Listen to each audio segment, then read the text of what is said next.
Good morning. Let me get myself organized here. Get my glasses on, my mask off. It's very complicated to preach nowadays. A few years ago, I attended a grandparents' day at Holland Christian where my older grandchildren went, and my granddaughter was then a senior, and what they did was they brought you in as grandparents, and then instead of having like a program for you, what they said was like, we want you to follow these kids around and just go into their classes with them, kind of participate in their classes with them as they go through their day. And so one of the things that my granddaughter had that day was her Bible class.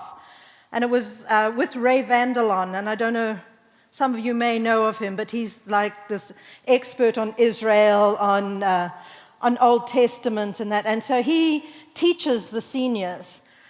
And it was just the most amazing class. I could actually talk this whole time about that, but I won't. But one of the things he talked about as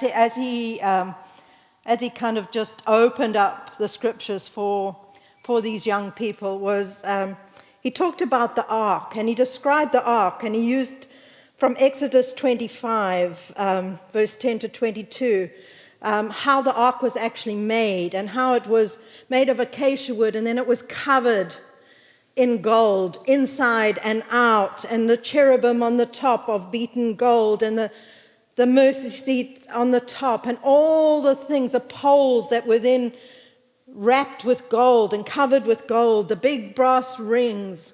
And this was what the priests were to carry on their shoulders. And what we read about today, that the priests carried on their shoulders, the Ark of the Covenant. But what he was saying was, it is estimated that because of all that gold, because of the weight of it, that ark could have weighed up to 2,000 pounds. I mean, we always think about this, this little box that they gaily put on their shoulders. But in those days, it was thought that the average man weighed like 125 pounds. And so if you have got 4 or 6 priests, nobody actually knows exactly how many, but 4 or 6 priests, then that means that like 500 pounds to 750 pounds is carrying 2,000 pounds on their shoulders, and for a long distance most of the time.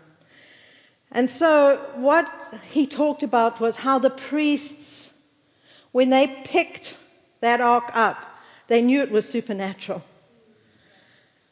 that it was something too heavy for them to carry in the natural. And that in reality, they were not carrying God, but God was carrying them. Each and every time they picked it up, it was a miracle. And hasn't that God done that from the very beginning of time? He takes this man that he makes out of the dust of the earth, and he breathes the breath of God into him. Didn't the Almighty God come and take on the form of a tiny baby, grow in the womb of a young girl? Though fully God, become fully man. And what about us? When we come and invite him to come and dwell within us, it's Christ in us, the hope of glory. The Holy Spirit dwelling in these vessels of clay, and mostly they are broken vessels if we are really honest. 2 Corinthians 4:7 says, "But we have this treasure in jars of clay to show that this surpassing all power is from God and not from us." A constant reminder. It's a constant reminder that we don't so much carry him as he carries us. This gospel, this good news, it's like a miracle every day that we carry this within us. Like his very spirit, his very presence, his hope, this hope that is right within us. It's meant to be shared, and it's meant to be given away. And that always means risk. It must have been really terrifying for those priests to get to that river in full flood, and God is saying, step into it. Have you ever seen a river in full flood? There's no way that you are going to step into it if you've got any sense. The last 2 years have been all over the world. This time of chaos and fear and all kinds of things in so many arenas. And we're about to enter a new year, and it's not looking much better, is it? We've got Omicron and everything else. Things are not looking much better. And when things are chaotic and when things are turbulent, what we tend to want to do is to kind of hunker down and to pull in. But it's in these times that God is calling us to step into the floods, into that turmoil, because we are the ones that carry the very presence of God with us. We carry it into these situations, always being aware, like those priests, that it's not actually us that is doing the carrying, but it's Him that's carrying us. Coming from a country that totally collapsed in probably every single way that you could possibly think, I can tell you that no matter how bad things get, God is always doing new and redemptive things. He's always inviting us to step into them with Him. Looking back on my life, and it's been quite a long one,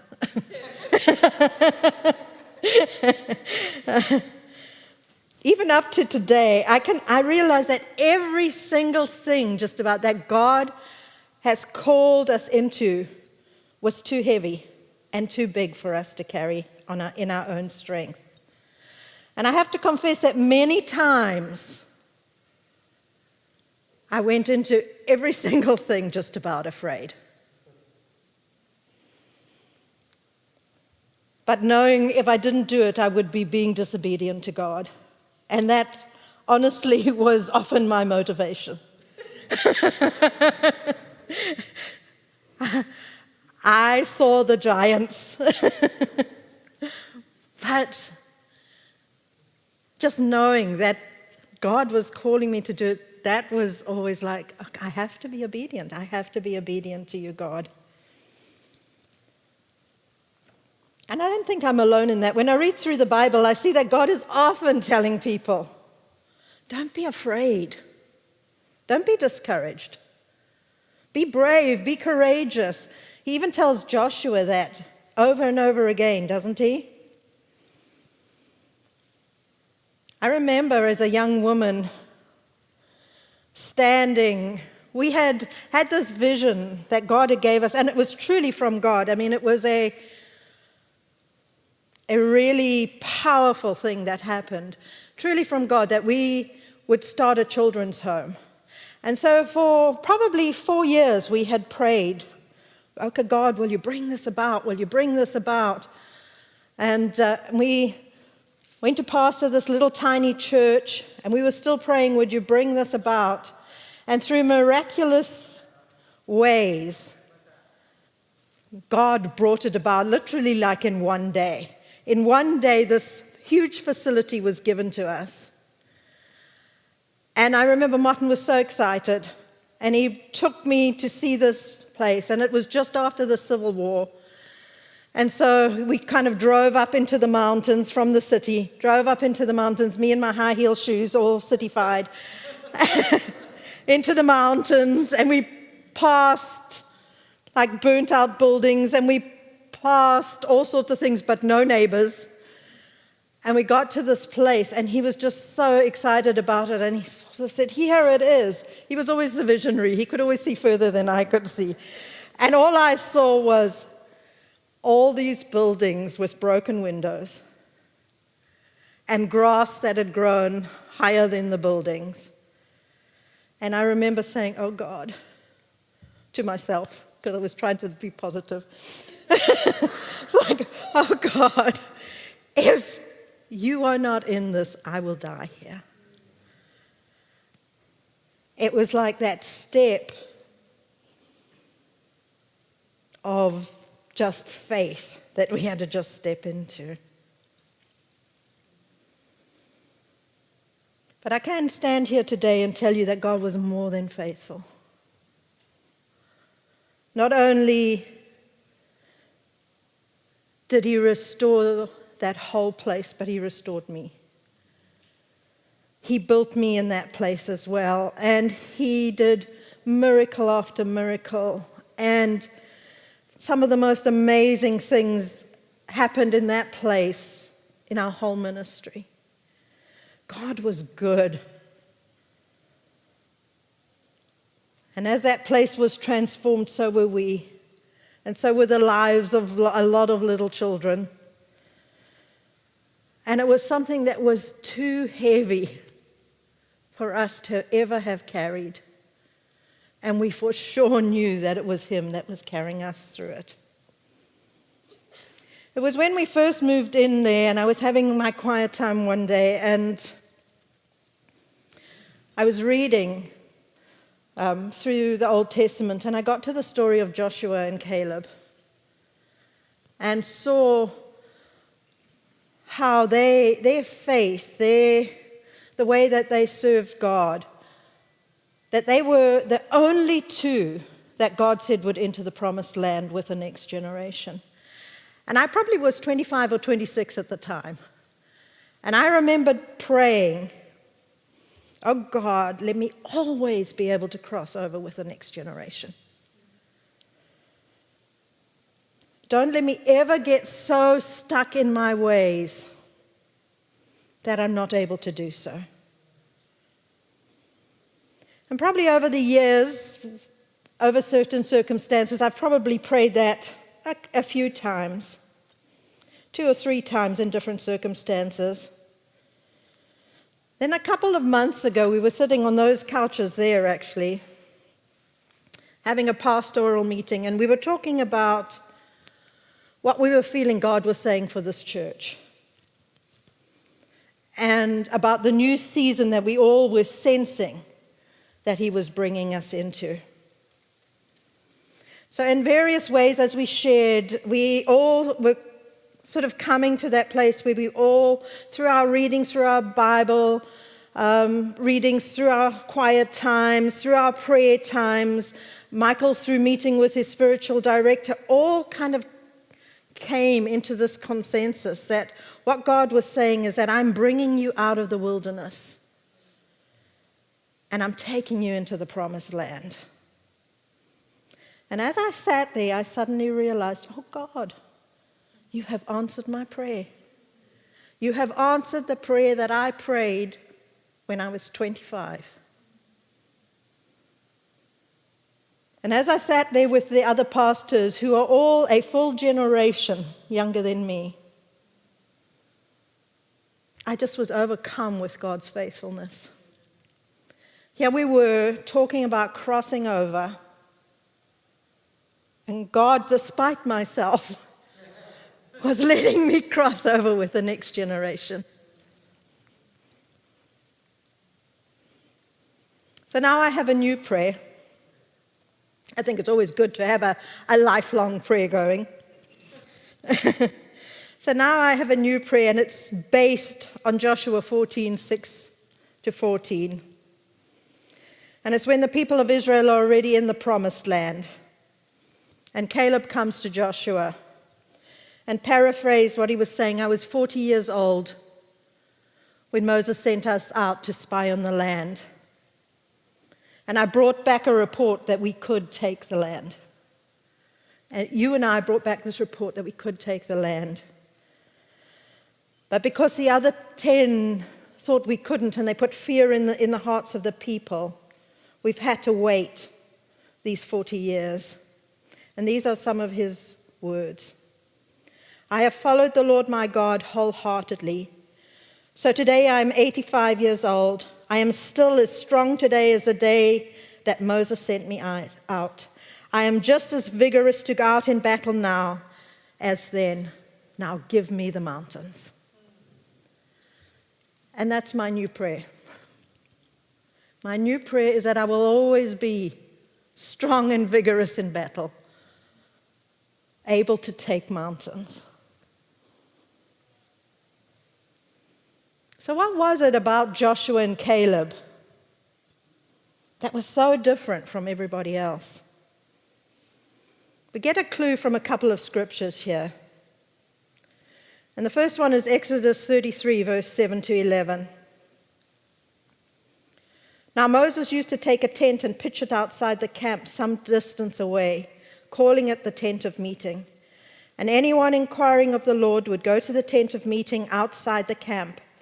And whenever Moses went out to the tent, all the people rose and stood at the entrances of their tent, watching Moses until he entered the tent.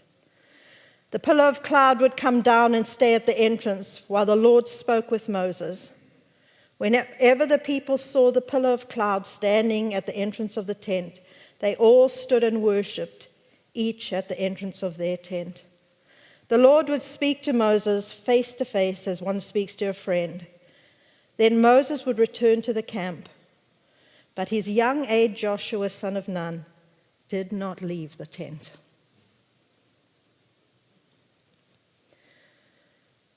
Joshua had a heart for God's presence. He didn't just stand in the comfort of his own tent. He pushed into the presence of God. And I do believe we have to have that. We have to have a hunger for God's presence.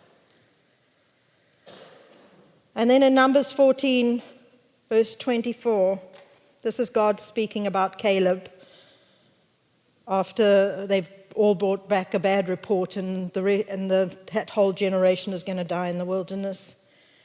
And he says, but because my servant Caleb has a different spirit and follows me wholeheartedly, he will enter the promised land. Joshua and Caleb never had a wilderness mindset. They didn't get caught up in the spirit of other people. They kept their eyes on the Lord and in his presence at all time. The sad thing is that even as Christians, we can get stuck in the wilderness.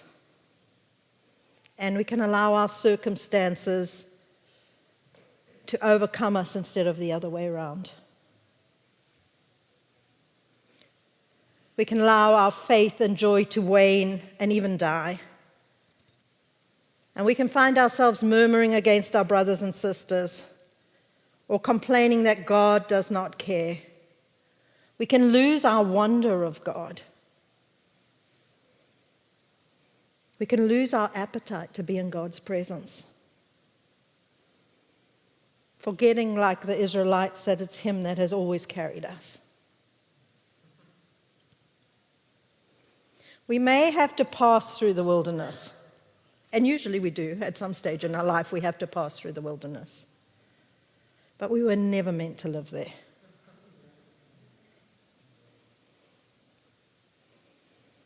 Like Joshua and Caleb, he has to be our very center.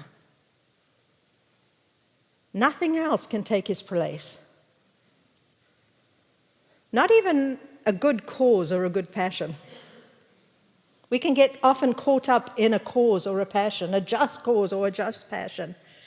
And that even cannot take his place, because that will always go awry if it's not centered in him.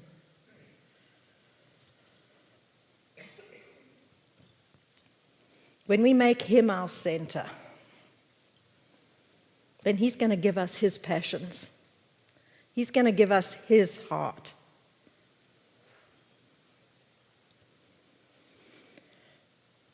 And even when we go through those times where we perhaps feel like we cannot feel him carrying us, maybe he's dropped us. Sometimes we feel like that, don't we? We go through times like that. I have been through times like that in my life. And looking back, I can always see that actually those were the times where he carried me the closest. Those were the times where he did something within me and built something within me. We're in those times. And so it's to always keep our eyes and faith on him in those times. One of those times was when we went to Tanzania. And I am an African. I come from southern Africa. And when we were asked to go to Tanzania, I think kind of in your mind you thought it was going to be the same. Well, let me tell you, East Africa and Southern Africa are totally different. And we got in there after much prayer about it, going to visit. And I remember it was so hot, it was so dirty, it was so just overwhelming. And I remember lying in bed the one night that we were there to visit and saying to Martin, could you live here? Because I don't think I could ever live here. And when we got back to America, the church sent and asked us if we would come. And through various things, I just knew again, if I say no, I will be being disobedient. And so there was only one answer, was yes. And we had people pray for us, and people were praying the most marvelous things over us. They were praying, this is going to be just the most marvelous time. This is going to be wonderful. This is going to be amazing. And only one person prophesied over us. And he said, I see you walking through tunnels of fire. And he was right. And that first year in Tanzania was a nightmare. It just felt like everything came against us. And I remember just lying on my face on the floor, because sometimes it was the only cool place, with my arms spread out like this and just praying, God, change me. Because I can't change anything about my situation, but you can change me so that I can actually learn to live in this situation. And it was in that time, when I look back, it was in that time that God put a passion for women's ministry in me. I had always done women's ministry before, but just going through what I went through, it just seemed like, especially to women, it just seemed like you were knocked off your feet. I felt like I even lost the sense of my identity in that place for the first year. And I would see other women come in, new, and I would see them with that same shell-shocked look on their face. And God just gave me a heart and a passion to just pull them in and minister to them like I had not been ministered to, like there was nobody to do to me. And during that year, we had all kinds of things happen, but one of the things was we had this place that we had inherited where we did church. And the lease was signed, so we couldn't get out of it, and it was a Chinese restaurant. But I'm not talking about a Chinese restaurant like here. I'm talking about a Tanzanian Chinese restaurant. And so this place was filthy. And it just was kind of like what we call makuti, which is just palm leaves over the top, and it had fans and a little wall around it so that you could see everything out. And they would have parties on a Saturday night there, and when we got there on a Sunday morning, there would just be broken bottles everywhere that we would have to sweep up and clean up from the party before we could even start church. And then there was just this huge pile of garbage by the gate where everybody came in. So we went to the people and we asked them, is there any way that you could at least clean up the garbage Yes, yes, they said. And so the next week when we got there, the answer to cleaning up the garbage was a goat, stuck on the top to now eat his way through it. And I remember in the boiling heat standing, staring at this goat on the top of the pile, this poor little goat, on the top of the pile, and just thinking, oh God, we are never going to build church here. We are never going to be able to build church here. And as clear as I have ever heard God speak, I heard him say to me, I'm not proud. I was born in a dirty stable. And if you just lift me up in this place, I'll pull the people in. And so we did. We had a flat roof, and we would go up there and we would pray. And we would lift his name up, and we would lift him up in worship. And he began to pull the people in the most unbelievable way. We had one couple who came on vacation and said, oh, we love the church, we're moving here from England. We had somebody sitting in a church and God saying to him, you're in the wrong church, get up and start walking. We had Muslims come in. We had the most notorious criminal come in. Our physical space did not change. In fact, it got worse. Because soon there was not just one goat, there were 7 goats. And before church, while Martin was practicing worship, I had to round these goats up and corral them somewhere so they didn't come running through the service.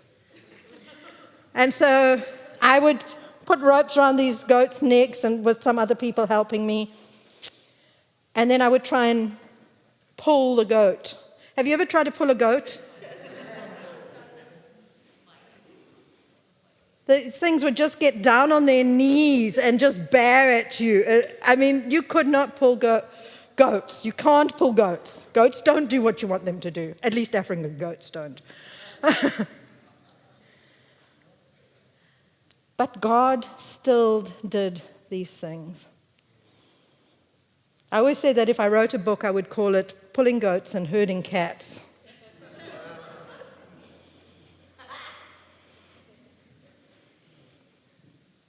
To stay evergreen no matter what. No matter what our age is, whether we're young or whether we're old, we have to be willing to be stretched. To embrace him wholeheartedly, not just when everything is going well. To believe, to really believe that he's good, no matter what. That he's able, no matter what. That as we lift him up, he carries us. We cannot afford to be old and brittle in our ways, in our thinking. And even young people can be old and brittle.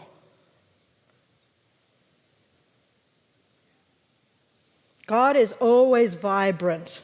He's always moving. He's always doing. It's us that stop.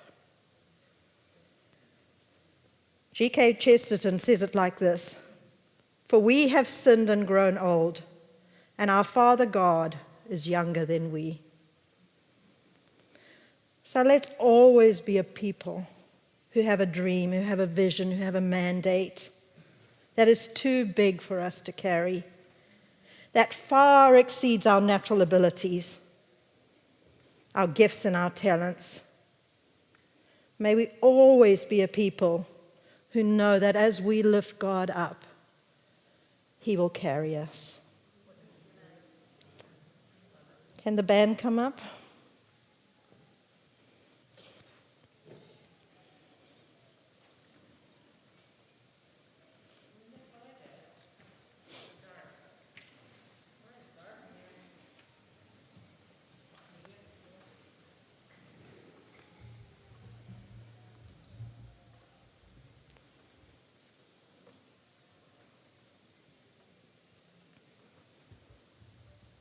I feel like God today is wanting to breathe life on people. So if you have something burning in you that you know is too big for you, I'm going to invite you up to the front to be prayed for. If you feel like you're stuck in the wilderness, I'm going to invite you up to the front to be prayed for. If you long to be part of something bigger than yourself, I'm going to invite you up to the front to be prayed for.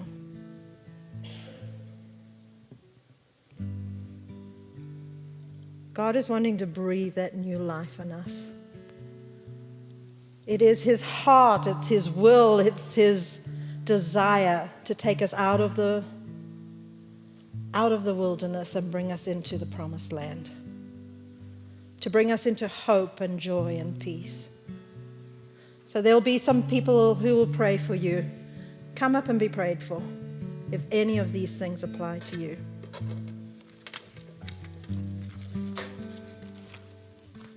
Let's all stand.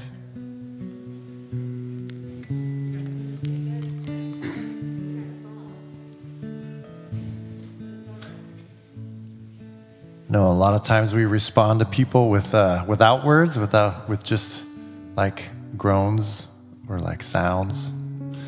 Like when someone wants to give you something fun, you're like, ooh. And when someone wants to like take you someplace you don't want to go, you go, So let's just respond to the Spirit a little bit. Just let's kind of let those sounds kind of flow before we get to the words.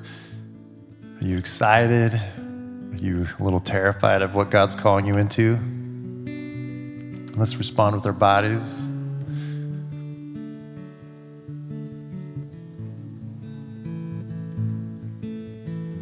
So let's make a little